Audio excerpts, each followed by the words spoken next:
Hello everyone. एक झूठे case में अरेस्ट होना उस व्यक्ति और उसके परिवार के लिए सबसे बुरा समय होता है। वो व्यक्ति समझ भी नहीं पाता कि उसके साथ क्या हो रहा है, क्यों हो रहा है, उसकी गलती क्या है।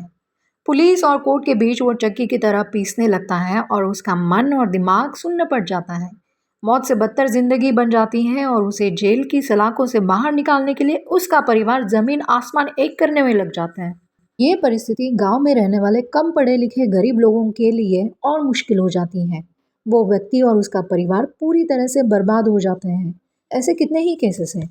उसमें से एक केस है ललितपुर उत्तर प्रदेश के रहने वाले विष्णु तिवारी। आपने उनके बारे में न्यूज़ में पहले भी बहुत सुना होगा, देखा होगा।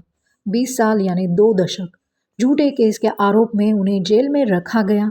उन्हें जेल से बाहर निकालने के लिए उनके परिवार ने अपनी ज़मीन, पाले हुए पशु, जो भी कुछ था सब कुछ बेच दिया।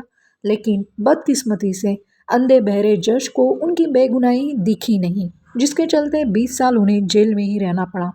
इसके लिए हमारी पुलिस यंत्रणा और न्याय व्यवस्था विष्णु तिवारी के गुनहगार है। इस केस के दौरान ही विष्णु तिवारी के माता पिता और 2 भाइयों की मृत्यु हो गई, लेकिन उन्हें उनके अंतिम संस्कार में शामिल होने तक नहीं मिला। क्या कोई इस नुकसान को भर सकता है?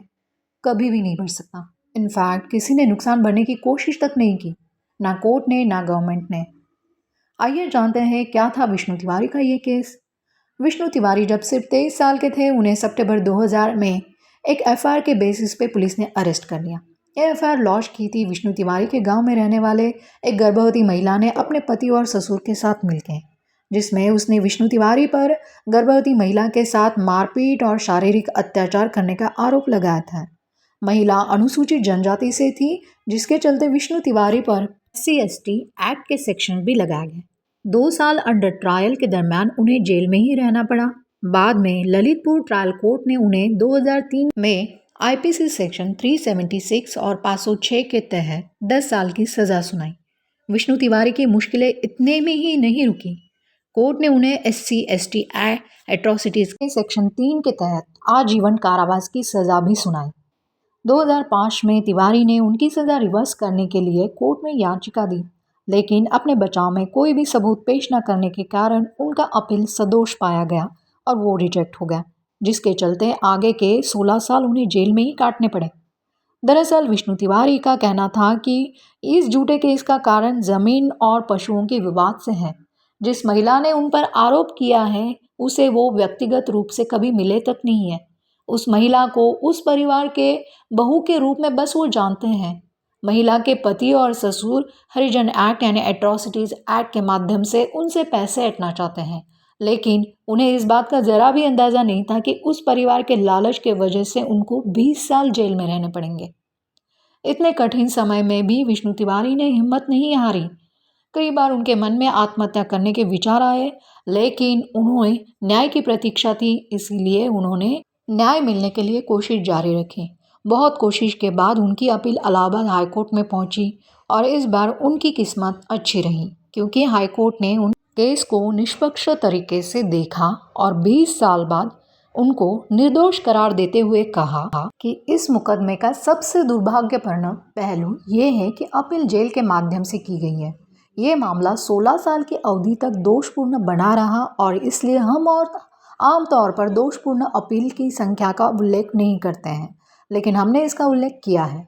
हाईकोर्ट ने ऑब्जर्व किया कि मेडिकल एग्जामिनेशन में महिला के साथ ज़बरदस्ती करने की कोई निशान नहीं मिला है। उसके प्राइवेट पार्ट पर भी कोई चोट के निशान नहीं मिले, बावजूद वयस्क भी थी और गर्भवती भी थी। इसके अलावा शिकायतकर्ता महिला के परिवार का आरोपी और उसके परिवार के साथ भूमि विवाद भी था। इन सारे तथ्यों पर कोर्ट ने गौर करते हुए फाइनली विष्णु तिवारी को झूठे केस से निर्दोष करार दिया। 3 मार्च 2021 को विष्णु तिवारी को आगरा सेंट्रल जेल से रिहा किया गया। ये केस हमारी न्याय व्यवस्था के लिए शर्मिंदगी है। एक बेगुनाह व्यक्ति को 20 साल जेल में रखकर उसका और उसके परिवार का जीवन बर्बाद कर दिया गया, जिसकी भरपाई कोई भी नहीं कर सकता।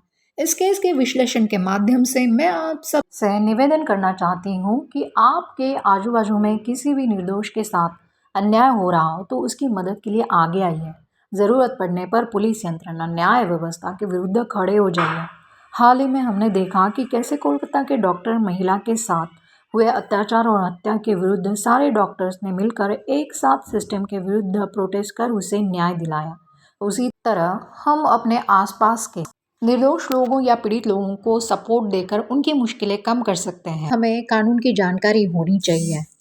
अच्छे वकील और एक्टिविटीज, सोशल वर्कर, एनजीओज को आगे आकर ऐसे लोगों की सहायता करना जरूरी है। हमारे भारतीय संविधान का आर्टिकल 21 देश में हर किसी को व्यक्तिगत स्वतंत्रता यानी पर्सनल लिबर्टी एंड फ्रीडम प्रदान करता है, जो कि मानवीय हक के उल्लंघन के विरुद्ध एक सुरक्षा कवच है।